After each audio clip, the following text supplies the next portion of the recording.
तेंदुलकर की कहानी उन्हीं की जुबानी। छात्रों के लिए सचिन तेंदुलकर की आत्मकथा, जिसे लिखा है बोरिया मजूमदार ने और आवाज दी है विनय सक्सेना ने।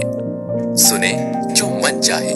चैप्टर 1, मेरे बचपन के लिए। बेटे, जीवन एक पुस्तक की तरह है। इसमें ढेर सारे चैप्टर होते हैं, काफी सारी सीखने वाली बातें होती हैं।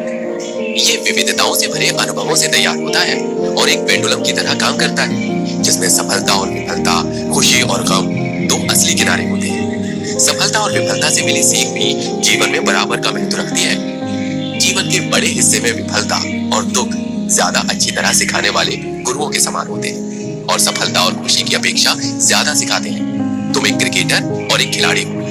तुम सौभाग्यशाली हो कि देश का प्रतिनिधित्व कर रहे हो और ये बहुत बड़ा सम्मान है।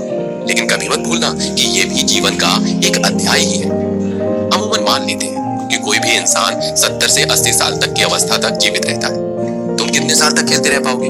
20 साल।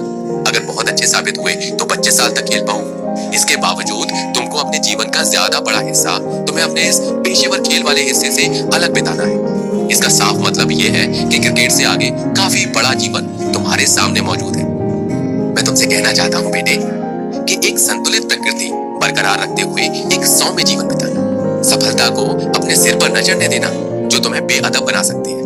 अगर तुम विनम्र बने रहे तो लोग तुम्हें तुम्हारे खेल जीवन के बाद भी प्यार और सम्मान देते रहेंगे।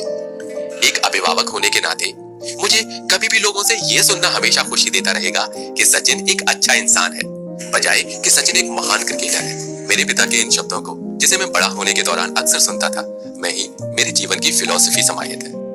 मैं एक परंपरागत महाराष्ट्रियन परिवार में मुंबई के बांद्रापुर में पैदा हुआ और लेखकों के लिए बनाई गई एक कोऑपरेटिव हाउसिंग सोसाइटी साहित्य सहवास कॉलोनी में रहता था। मैं अपने 4 भाई बहनों में से एक हूँ। मेरे 2 भाई और एक बहन है।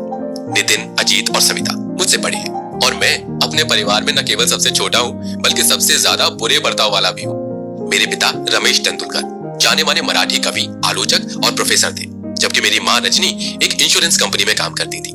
विनम्रता और सौम्यता उनके विशेष गुण थे और मेरे बड़े होने के क्रम में ये गुण मेरे व्यक्तित्व में धीरे धीरे समाहित होते गए। बचपन में उनके सामने परेशानियां खड़ी करने के बावजूद मेरे अभिभावकों ने मुझसे हार नहीं मानी।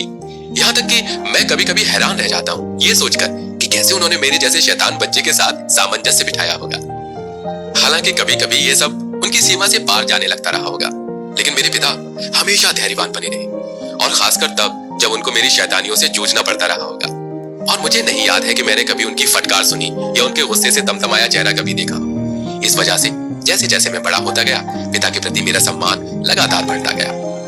मेरी माँ, जो कि मेरे लिए दुनिया की सबसे बेहतरीन रसोइया थी, मेरे चेहरे पर मुस्कान देखने के लिए कुछ भी कर जाने को तैयार रहती थी। वो हम सबके लिए सबसे स्वादिष्ट मछली और प्रॉन करी, बैंगन का भरता और वरण भात बनाती थी।